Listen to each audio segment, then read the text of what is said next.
নমস্কাৰ দীপিকাৰ হল চেনেলটোলৈ স্বাগতম জনাইছো।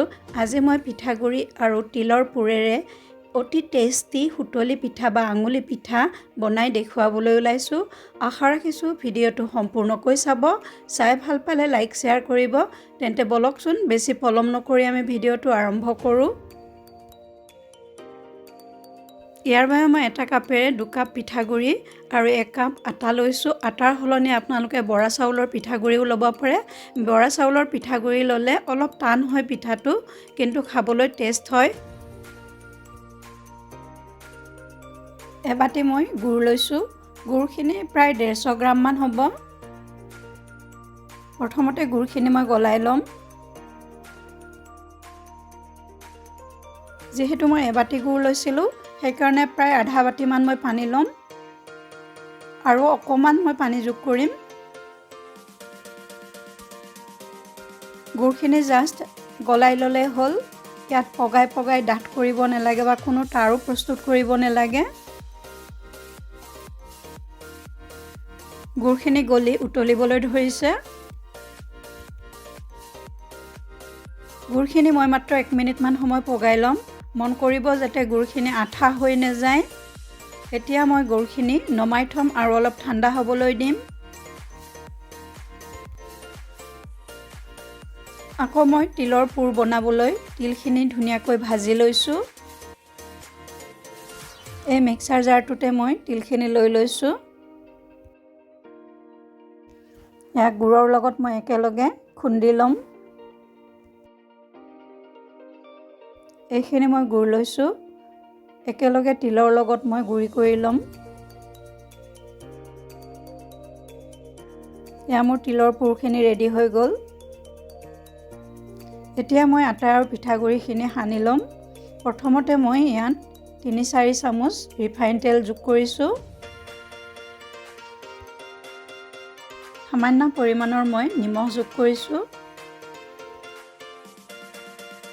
এইখিনি এতিয়া মই ভালকৈ মিক্স কৰি ল'ম। এতিয়া গলাই থোৱা মিঠৈখিনিৰে পিঠাগুৰিখিনি মই আটা মঠাৰ দৰে মঠি ল'ম।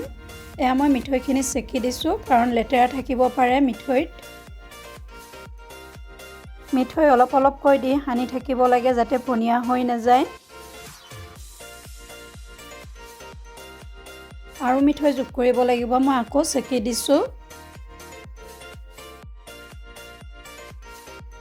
আকৌ মঠিছো। ভালকৈ মই মঠি দিছো। মিঠৈ আৰু যোগ কৰিব নালাগে চাগে। এয়া বান্ধ খাইছে ধুনীয়াকৈ। এনেকৈ মই এটা সুন্দৰ ডো প্ৰস্তুত কৰি ল'ম। ডোটো যিমানেই কোমল হ'ব পিঠাটো খায়ো সিমানেই নৰম লাগিব। এয়া দেখিছেনে সুন্দৰ এটা ডো প্ৰস্তুত হৈছে। এই ডোটো মই 10 মিনিট মানৰ কাৰণে থৈ দিম ঢাকি। 10 মিনিট সময়ৰ পিছত মই হাতত অলপ তেল সানি লৈছো আৰু লগতে মই ডোটোৰ পৰা অলপ ডো লৈছো যে সৰু লাড্ডু এটা আকাৰত, আৰু আঙুলিৰে মাজৰখিনি মই খোল কৰি দিম। এয়া দেখিছেনে গাঁত এটা বনাই দিছো আৰু চাৰিওফালটো এনেকৈ হেঁচি মই বহল কৰি দিম। ইয়াৰ মাজতে আমি পুৰখিনি ভৰাই দিব লাগিব। আকৌ এবাৰ কৈছো, মাৰোতে বেছি টানকৈ নেমাৰিব, অলপ কোমলকৈ মাৰিব ধুনীয়াকৈ, নহ'লে ফাটি যোৱাৰ ভয় থাকে। এয়া দেখিছেনে? ইয়াৰ ভিতৰতে মই তিলৰ পুৰখিনি ভৰাই দিম। এয়া মই 1 চামুচ তিলৰ পুৰ লৈ তাত ভৰাই দিছো। তিলৰ সলনি নাৰিকলো পুৰ হিচাপত ব্যৱহাৰ কৰিব পাৰে। এনেকৈ এতিয়া মই তিলখিনি ভিতৰলৈ সুমুৱাই দিছো। পুৰখিনি মই ধুনীয়াকৈ আঙুলিৰে হেঁচি সুমুৱাই দিছো। এতিয়া মই এনেকৈ সাইডটো ভালকৈ লাহে লাহে মাৰি যাম। দেখিছেনে? জইনটো মাৰোতে ভালকৈ মাৰি দিব হাতেৰে টিপি। আকৌ তাৰ পিছত দুখন হাতৰ তলুৱাৰে এনেকৈ অকমান ঘূৰণীয়াকৈ ঘূৰাই দিব। আমাৰ পিঠাটো শেপ দিয়া হৈ গ'ল। দেখিছেনে কিমান ধুনীয়া হৈছে দেখিবলৈ।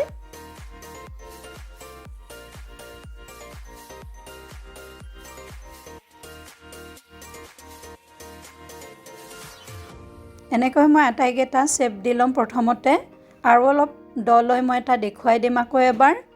এয়া দেখিছেনে আঙুলিটোৰে গাঁত এটা বনাই দিছোঁ প্ৰথমতে মই। একেই পদ্ধতিত মই বনাই যাম।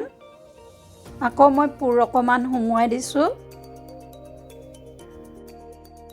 পুৰখিনি মই আকৌ সুমুৱাই দিছোঁ ধুনীয়াকৈ গাঁতটোৰ ভিতৰত।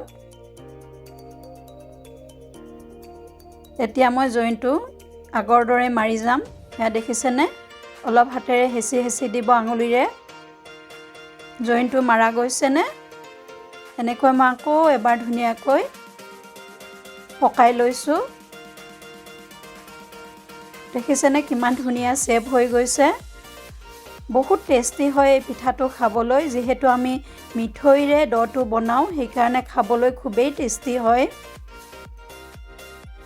এবাৰ মই অন্য এটা পিঠা বেলেগ ধৰণত শ্বেপ দিম। পুৰ ভৰাই দিয়া নিয়মটো একেই। কেৱল এই পিঠাটো দুই চাইডে অকণমান মই ভাজ লগাই দিছোঁ দেখিছেনে। সুতলিটো আকাৰত বনাই দিছোঁ। এয়া এনেকৈও দিব পাৰে আপোনালোকে পিঠাটো। সাধাৰণতে মই ইমানখিনি পিঠাহে শ্বেপ দি ল'লোঁ। কাৰণ আটাইখিনি পিঠা বনাই দেখুৱাবলৈ হ'লে বহুত টাইম গুচি যাব। তেন্তে আহকচোন আমি এতিয়া ভাজা কামটো আৰম্ভ কৰোঁ। এয়া মই গেছ জ্বলাই কেৰাহী পাতি দিছোঁ। কেৰাহীত আগৰে পৰাই তেল অলপ আছিলেই। তেল মানে ৰিফাইন তেল হয়। ৰিফাইন তেলত ভাজিব লাগে। আৰু অলপ তেল যোগ কৰিছোঁ মই। প্ৰথমতে তেলখিনি ভালকৈ গৰম কৰি ল'ব লাগে। তেলখিনি গৰম হৈছে। এতিয়া মই গৰম তেলত এটা এটাকৈ পিঠা বহাই গৈছোঁ। মন কৰিব যে গেছৰ ফ্লেমটো পিঠা দিয়াৰ লগে লগে লো কৰিব লাগে। নহ'লে পিঠাকেইটা ৰঙচুৱা হৈ যাব। কাৰণ আমি পিঠাকেইটা মিঠৈৰে সানিছিলোঁ। ভিতৰটো কেঁচা থাকিলে খাই ভাল নালাগিব। এনেকৈ কম জুইত মই পিঠাকেইটা ৰঙচুৱাকৈ ভাজি ল'ম। পিঠাকেইটা ইলুটি শিলুটি কৰি দিব যাতে আটাইকেইটা চাইডে ভালকৈ ধুনীয়াকৈ ভাজা যায়।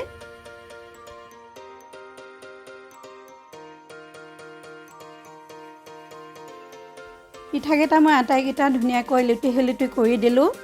আৰু দেখিছেনে কি সুন্দৰ কালাৰ এটা উঠি আহিছে। পিঠাকেইটা সুন্দৰ ৰঙচুৱা হৈছে। এতিয়া মই তেলৰ পৰা ছেপাৰেট কৰি থ'ম। দেখিছেনে পিঠাকেইটা কিমান ধুনীয়া হৈছে দেখিবলৈ। এনেকৈ মই আটাইখিনি পিঠা ভাজি ল'ম একে প্ৰচেছত। চাওঁতে চাওঁতে মোৰ আটাইকেইটা পিঠা ভাজি হৈ গ'ল। এয়া মই ইমানকেইটা পিঠা পাইছোঁ দেখিছেনে। এতিয়া মই এখন ডিছত পিঠাকেইটা সজাই দেখুৱাই আছোঁ। ভিডিঅ'টো চাই কেনে পালে কমেণ্ট বক্সত কমেণ্ট কৰি জনাব। যদিহে চাই ভাল পালে লাইক শ্বেয়াৰ কৰিব। আৰু নতুন নতুন ভিডিঅ' পাই থাকিবলৈ চেনেলটো ছাবস্ক্ৰাইব কৰি থৈ কাষত থকা বেল আইকনটো টিপি থ'বলৈ নেপাহৰিব। অতি সোনকালে অন্য এটা নতুন ৰেচিপি লৈ আপোনালোকৰ ওচৰত উভতি অহাৰ প্ৰতিশ্ৰুতিৰে আজিলৈ আপোনালোকৰ পৰা বিদায় মাগিছোঁ। ভালে থাকক, সুস্থ থাকক। ভিডিঅ'টো সম্পূৰ্ণকৈ চোৱাৰ বাবে ধন্যবাদ।